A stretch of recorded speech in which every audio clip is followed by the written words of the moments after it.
በወር ምን ያህል ገንዘብ ታገኛለህ? ትናገራለህ ወይስ ትበላለህ? የእሸቱን የወር ገቢ ለስኬት እንዴት በቃ ከስኬት ውስጥ ጀርባ ምን አለ የሚሉትን የእሸቱን የመውደቅ የመነሳት እንዲሁም እኛ ከሱ የምንማረውን የስኬት ሚስጥር እናይበታለን። ቪዲዮውን እስከ መጨረሻው መመልከት አትርሱ። ኮሜዲያን እሸቱ እንደዚህ ስኬታማ ከመሆኑ በፊት ከፍተኛ የድብርት ስሜት እንደነበረበት ይናገራል። የስራ ማጣት፣ የገንዘብ ማጣት፣ እነዚህ ነገሮች በሙሉ እሸቱን ድብርት ውስጥ ይከቱት ነበር። እንደምንም ተላቆ ግን ኮሜዲያን እሸቱ ወደ ስታንዳፕ ኮሜዲ ስራዎቹ ገባ። እነሱ ዘመነ ፍስሐ፣ ነግበኔ፣ $1፣ ጣዝማማር እንዲሁም ሌሎች የኮሜዲ ስራዎች እየሰራ ነበር። በድንገት ግን አንድ ማስታወቂያ ከኢቢኤስ ቴሌቪዥን ይኸው ተመልካቾቻችን ምርጫችሁ ምርጫችን ሆኖ የቤተሰብ ጨዋታ ዝግጅት አቅራቢው ማን እንደሆነ ታውቋል። ኮሜዲያን እሸቱ። ነገር ግን ያ ጊዜ ለኮሜዲያን እሸቱ ከባድ ነበረ።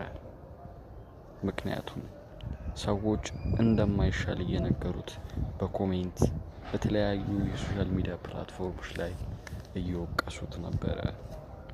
ለ2 ዓመታት ያክል የቤተሰብ ጨዋታን ሆስት ሲያደርግ ቆይቶ ከዛም የራሱን የሆነ ዩቲዩብ ቻናል ከፈተ፣ ዶንኪቲዩ። በዩቲዩብ ቻናሉ ላይ ኮሜዲ ስራዎቹን በመልቀቅ ጀመረ። እነዚህም ቪዲዮዎች እጅግ በጣም ስኬታማ ነበሩ።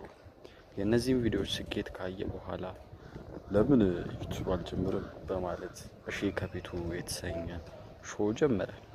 በዩቲዩብ ቻናሉ ላይም የተለያዩ የበጎ አድራጎት ስራዎችን፣ አነቃቂ መልእክት ያላቸው ቪዲዮዎች፣ ለሰዎች ተስፋ የሚሰጡ ቃላትን በዩቲዩብ ገጹ ላይ መልቀቅ ጀመረ።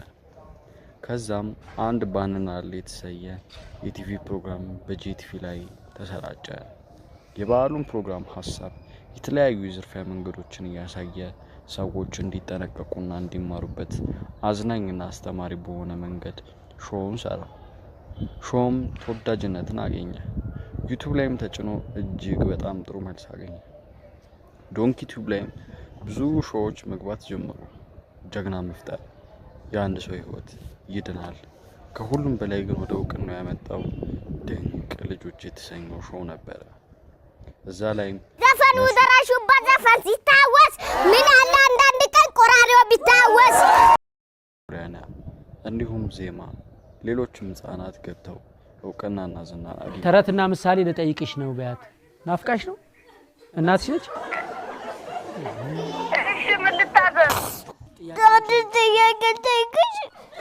እሺ ዘመደ ብዙ በያት። ዘመደ ብዙ ምን ማለት ነው? ኮሜዲያን እሸቱ የበጎ አድራጎት ስራ በዚሁ አላበቃም።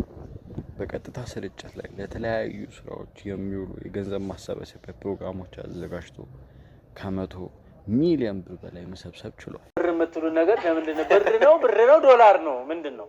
$4,000 ዶላር።